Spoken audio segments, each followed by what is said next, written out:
Magandang umaga mga kabay. So meron po akong repair dito mga kabay. Bali siningit lang po ito kasi ito dapat ang repair ko eh. Ayan. Bali siningit daw kasi nagmamadali. So ito mga kabay, hindi ako nag-estimate nito. Siya lang bumili ng brush holder kasi yun daw ang sira. So titingnan natin mga kabay kung yan lang ba talaga. So yan mga kabay, hindi ko na po tinesting. Iwala na tayo dun sa sabi ng customer na yun ang sira. So titingnan natin mga kabay. Tatanggalin lang natin yung brush holder niya na sira.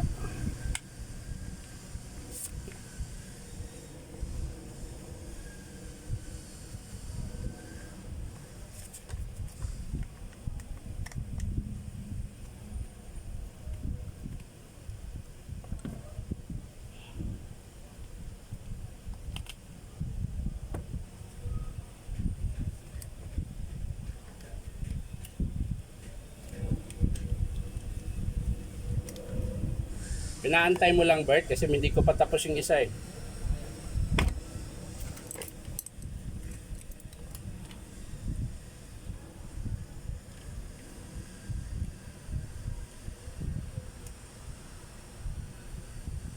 Ayan mga kabay.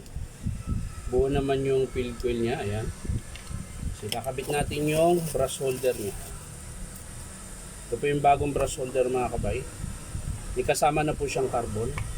So kakabit na natin mga kabay.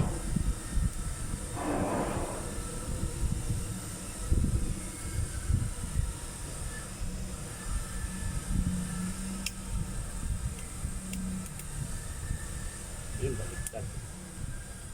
Baliktad! Makisama ka naman brad at ang dami ko pang gagawin.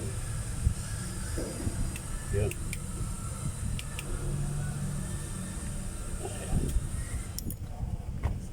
Kakabit na natin yung screw mga kabay.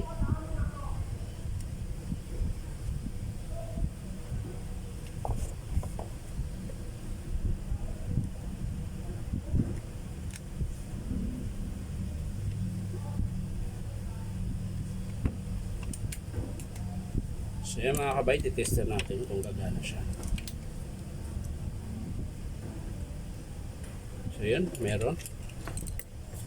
Hindi lang natin alam mga kabay kung maganda yung tunog. So titingnan natin dahil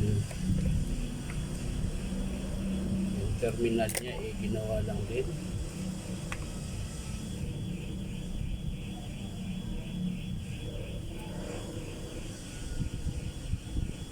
Tingnan natin. Ayan. Tapos yung switch yung mga kabay, malabo pa ito. Ay nako. Ayan. Ayos lang yun mga kabay. Dudugtungan na lang natin.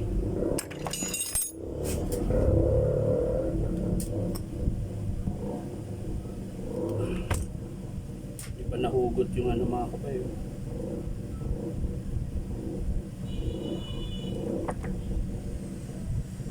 Yung dating nakakabit mga kabay. Di pa nahugot.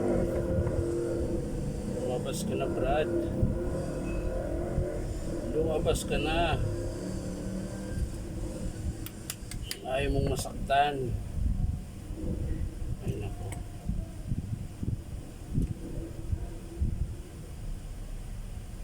Ayaw ko. Tuplihan ko na lang. Natin kung gagana.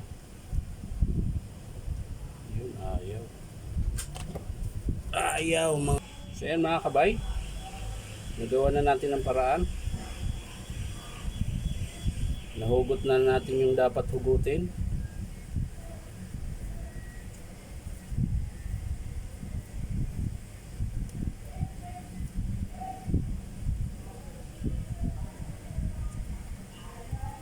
So ngayon, titesting natin mga kabay. Ayan, sasaksak natin to.